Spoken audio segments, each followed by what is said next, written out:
Perseteruan Novi versus Alvin Lim selaku kuasa hukum Agus Salim tampaknya kian memanas. Aksi saling lapor keduanya pun tengah diproses hukum.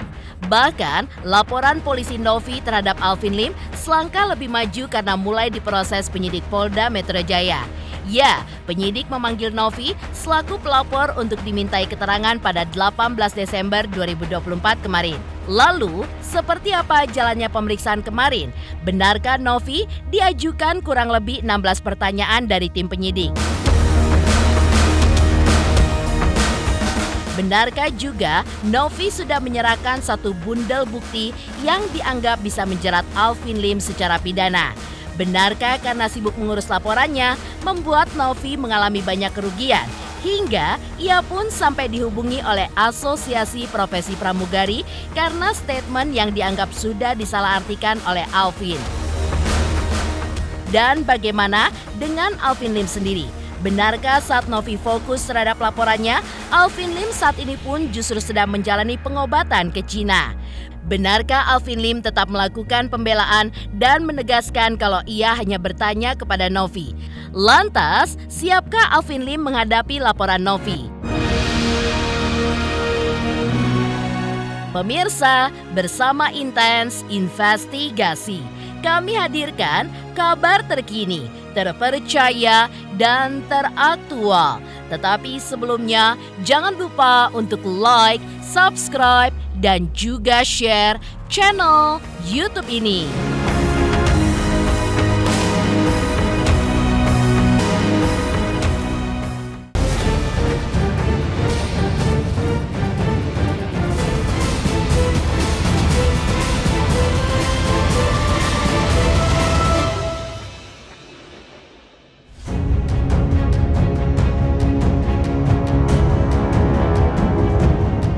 Novi akhirnya menjalani pemeriksaan terkait laporannya terhadap Alvin Lim. Ya, kemarin penyidik pun memanggil Novi selaku pelapor untuk dimintai keterangan atas laporannya terhadap Alvin Lim. Saat ditemui tim Intens Investigasi, Novi mengaku ia menerima kurang lebih 16 pertanyaan terkait laporannya tersebut. Selain itu, pengacara Novi juga menjelaskan bahwa pihak mereka sudah menyerahkan satu bundel alat bukti disertai USB dan dianggap sudah cukup untuk menjerat Alvin Lim secara pidana. Sementara Novi yang terus berupaya untuk memenjarakan Alvin Lim. Namun, Alvin Lim kini terlihat sedang menjalani pengobatan di Cina. Alvin Lim tiba di Cina pada pekan lalu dan kedatangannya ke Guangzhou untuk menjalani pemeriksaan penyakit ginjal yang diidapnya. Alvin Lim juga menegaskan kalau dirinya tidak takut dengan laporan Novi. Ia pun siap menghadapinya dan tidak akan kabur.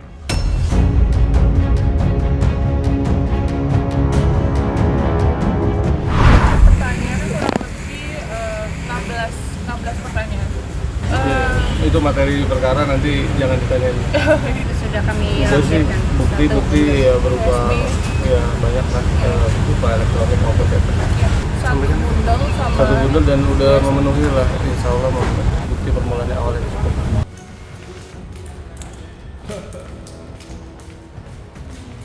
Nanti pelan-pelan matiin, ntar nyalain lagi. Gak apa-apa, gak usah terus-terusan.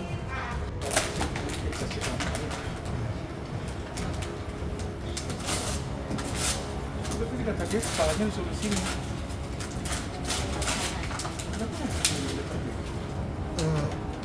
How much water?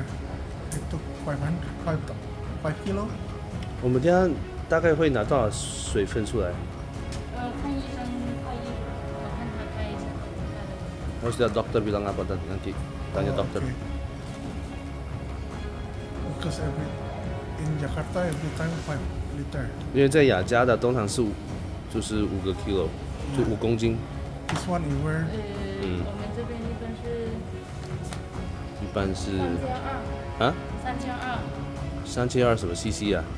berkelanjutan dan bisa jadi keruh karena tergantung dari orangnya gitu loh. Kalau orangnya memang mau menyelesaikan, kita selesaikan. Tapi kalau orang yang memang mau memperkeruh, dia dulu yang memulai, tapi dia akan bilang ke orang-orang saya yang melakukan hal tersebut gitu ya. Padahal kalau kita lihat yang lain-lainnya bisa tuh beres.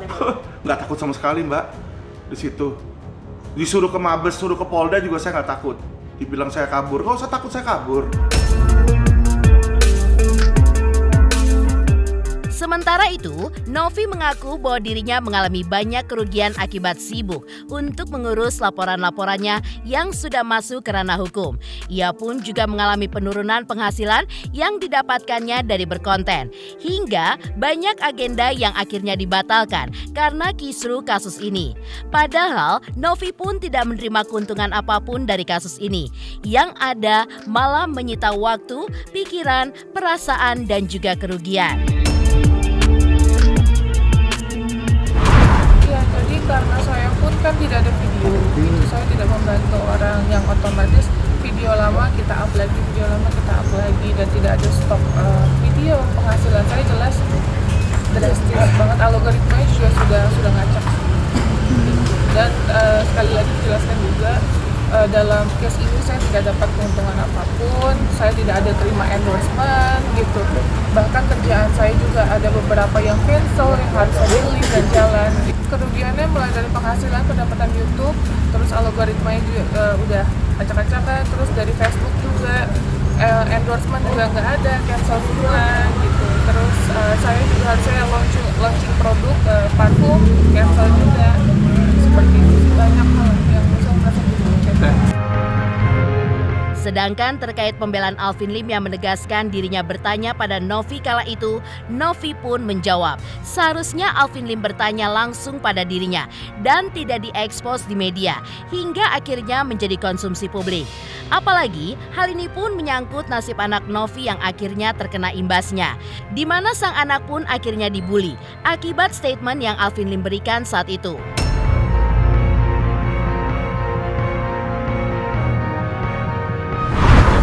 Pertanyaan harusnya Bapak tersebut tanya sama saya, bukan diekspos di media. Gitu, itu diekspos di media, dikonsumsi banyak orang, disebarluaskan sama dia dan orang lain gitu. Yang notabene ini yang menyangkut, yang paling saya fokus adalah anak saya. Anak saya dibully sama teman-temannya akibat statement yang dia berikan. Jadi gini loh, ya kalau kamu nggak mau orang lain berbicara kepada kamu dalam media sosial, Anda juga stop berbicara kepada Agus dalam media sosial. Saya hanya melakukan hal yang sama, ya kan? Dia berbicara melalui media sosial untuk memberikan pesan kepada Agus.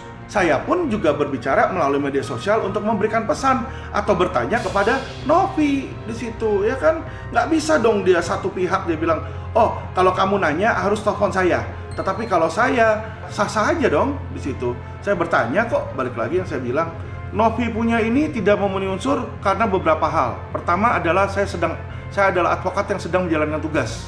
Saya berbicara sebagai kuasa hukum, menanyakan. Ya dong, saya kan ini kan persetujuan antara Novi sama Agus. Jadi saya punya hak untuk bertanya kepada Novi.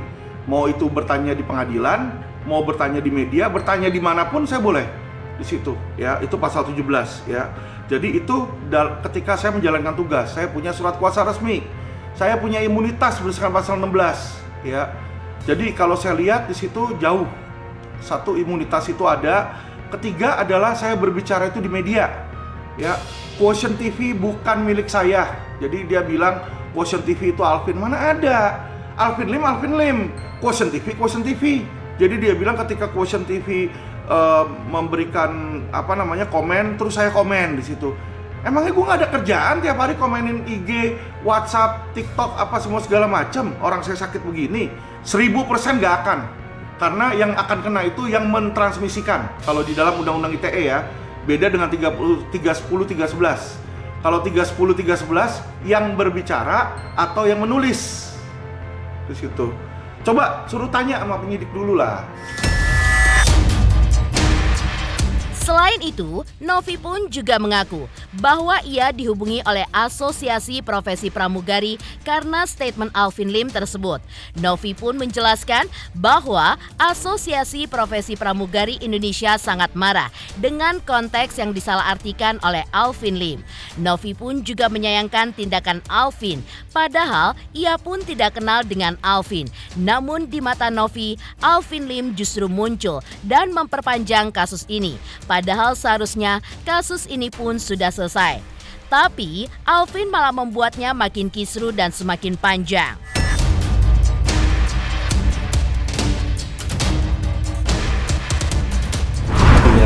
Mereka yang menghubungi saya, malah insya Allah nanti akan Ya koordinasi. bergabung semuanya, seluruh Indonesia, bahkan bukan seluruh Indonesia, ada penerbangan luar juga.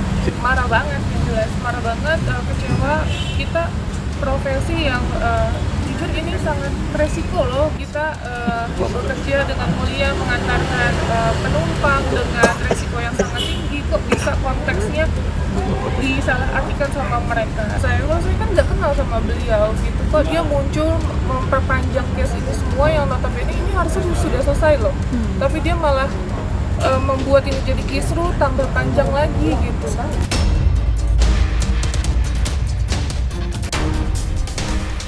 Di satu sisi, Alvin Lim tidak hanya berseteru dengan Novi, tapi juga dengan Hotman Paris Hutapea, di mana mereka pun saling sindir. Benarkah Hotman menyebut jika kekayaan dirinya dengan Alvin Lim tidak sebanding? Dan seperti apa pula respon Alvin Lim? 3 juta subscriber, luar biasa sekali 3 juta. Ya pokoknya semakin sukses lah dan bisa menghadirkan sesuatu yang memang baik untuk diperlihatkan.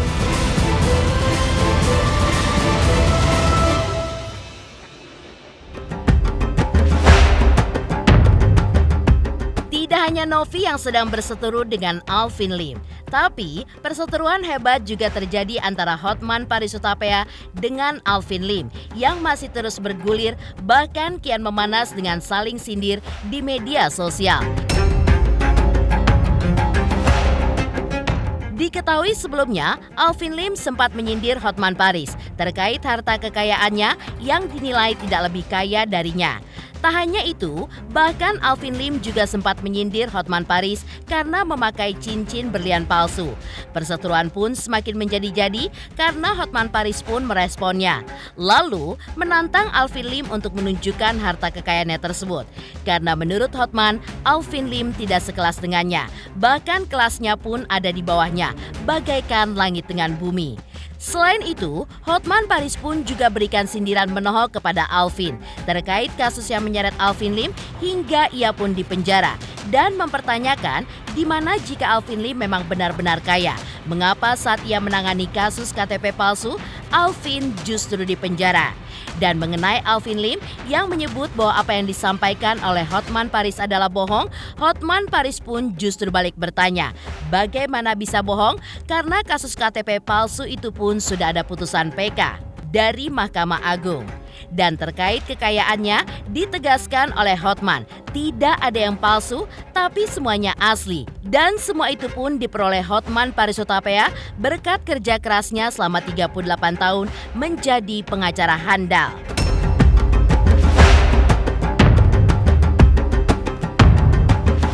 Jadi kalau dibandingkan dengan aku, udah kayak tunggu merindukan bulan. Dia bilang saya nggak ada pengalaman bidang perkara pidana. Aku udah 40 tahun jadi pengacara tersukses di Indonesia. Sudah ratusan perkara pidana saya pegang, sudah ribuan perkara perdata yang pegang. Ya, itu orang saya nggak tahu manusia dari mana, karena memang dia nggak tahu karir orang. Dia kan di penjara, jadi dia nggak tahu sudah super meteor gitu loh. Bagaimana bohong sudah putusan PK Mahkamah Agung, nomornya semua ada itu sih postingan saya tuh. Ya bagaimana diputus pengadilan negeri, pengadilan tinggi sampai Mahkamah Agung dia dihukum 4 tahun lebih. Di PK hukumannya dikurangi jadi 2 tahun dan dia masuk penjara. Sering dia tinggalnya di rumah sakitnya penjara dengan alasan sakit ginjal cuci darah. 2 tahun dia divonis penjara. Ini asli Lubotang, asli banget. Hampir segini, bukan 5 juta, gocap juta, 50 juta. Ya, lu mau tanya ini, lu tanya Mondial, ya. Mondial itu coba toko emas paling terkenal di Indonesia di MKG Mall. Lu bilang ini palsu, 30 M lebih. Cukup membeli 200 juta gigi palsu-palsu sama gigi coklat, ya. Stefano Ricci. Jas gua. Keren kan? Makanya itulah kebahagiaan dari orang sukses. Sudah 38 tahun sukses. Aduh, sementara ada orang hidup di penjara hanya gara-gara uang receh. Untuk klaim asuransi, uang receh. Harus membantu palsuin KTP untuk uang receh. Mending KTP 1 orang, waktu itu diputusan 4 orang. 2-nya DPO, 2 tertangkap dan dihukum juga. Keren banget kan dapat begini. Beginilah kalau sukses benaran secara substansi. Benar-benar sukses karena bekerja keras. Kliennya semua konglomerat, hampir semua naga.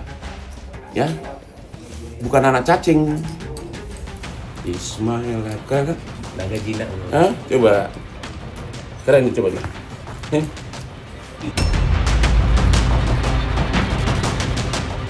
Giginya? Aduh, aspri gue suka banget di kan. Suka banget, ada 400 aspri gue, oke? Oh, ada lagi mau datang labur gue. Lu tahu harganya? 21 M. 21 miliar lampu gue yang kedua nanti. Oke? Asli loh, 30 M. Tanya Mundial. Dia ini kan awalnya yang apa namanya, yang nilik-nilik itu dia. Kalau Anda lihat dulu tuh dari awal pertama kali dia mulai berbicara ketika anak saya ngajakin Kapolri berdebat di situ. Ngajakin Kapolri berdebat, terus dia jelek-jelekin saya di situ dan dia menonjolkan bagaimana kayanya dia dengan cincinnya dia begini-begini kan. Cincin saya berapa miliar, cincin saya berapa miliar. Kita gerah yang lihat seperti itu ya, maksudnya saya punya cincin, saya punya emas murni juga saya nggak pamer-pamer ke orang gitu loh, ya kan. Nah, terus makanya saya bilang kalau Hotman itu ngumpulin cincin buat dia pakai, kalau saya beliin rumah untuk istri saya, bukannya saya mau pamer saya punya 30 miliar, enggak. Kalau dia merasa diri kaya dan dia lebih kaya dari saya, ya udah. Saya merasa diri saya lebih kaya dari dia. Kenapa? Satu hal aja Mbak, ya. Dia itu katanya kaya, tapi berapa banyak dia memberikan untuk orang miskin? Kelihatan banget bahwa si Hotman ini nggak pernah ngecek ya. Saya lawyer jadi tersangka, saya tersangka itu kasusnya sebelum saya jadi lawyer. Kasusnya tahun 2015. Saya jadi lawyer itu 2019. Ya. Jadi itu kasus yang ada sebelumnya ketika saya masih bekerja sebagai di perusahaan asuransi, bukan sebagai lawyer. Sementara itu, pihak Novi pun juga mendatangi LPSK karena menganggap adanya ancaman dari Alvin Lim. Lalu benarkah tujuannya untuk memberikan perlindungan kepada Novi yang dianggap sebagai korban? Dan benarkah juga hal ini pun dilakukan demi bisa memperkuat laporan Novi kepada Alvin Lim yang sedang berproses hukum?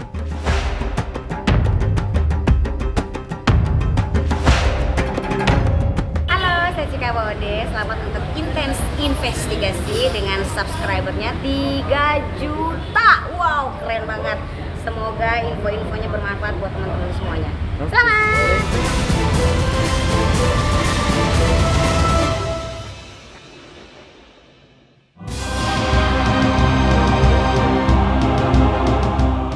Ya, usai Novi melaporkan Alvin Lim ke Polda Metro Jaya atas dugaan tindak kekerasan verbal pada 8 Desember 2024 lalu, pihak Novi pun yang diwakili oleh kuasa hukumnya juga mendatangi lembaga LPSK pada tanggal 16 Desember lalu. Adapun kedatangan tersebut untuk meminta perlindungan bagi Novi karena adanya dugaan ancaman yang masih akan dipelajari oleh LPSK. Selain itu, karena ada juga dugaan yang terkait intimidasi, walaupun tidak secara personal, namun melalui sosial media milik Alvin Lim sendiri. Namun, LPSK pun sudah memberikan solusi, yaitu tidak memperbolehkan Novi untuk muncul di hadapan publik karena posisinya dianggap sebagai korban dalam kasusnya dengan Alvin Lim kali ini. Hari ini kami memang datang ke LPSK untuk melanjutkan tindakan yang memang seharusnya kami tempuh ya. Kami infokan kepada teman-teman LP-nya Teknopi tentang tindak pidana kekerasan secara verbal sudah berjalan. Teknopi kemudian sebagai korban penting untuk mendapat perlindungan hukum. Maka itu berdasarkan arahan dari Komnas Perempuan pada hari ini kami berada di sini. LPSK itu kan menjamin dua hal ya. Yang pertama perlindungan secara hukum, yang kedua perlindungan secara fisik. Itu yang sedang kami tunggu. Undang-undang TPSK memang mengatur untuk itu ya. Jadi kami hanya mengikuti saja arahan dari Komnas Perempuan.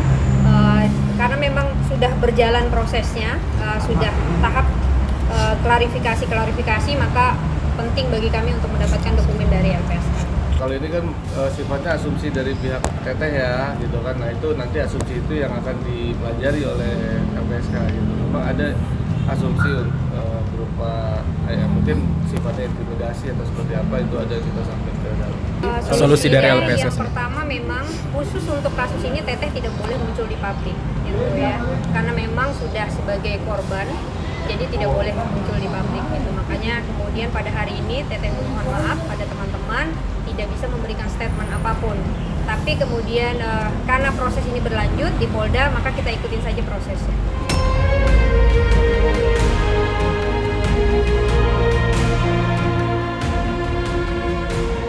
Demikian pemirsa, kabar terkini, terpercaya, dan teraktual yang kami hadirkan hari ini. Saksikan terus Intens Investigasi setiap hari Senin sampai dengan Jumat, tayang 5 kali sehari dan Sabtu tayang 3 kali sehari, yaitu pada pukul 11 siang, 12 siang, 3 sore, dan 6 sore. Tentunya hanya di YouTube channel.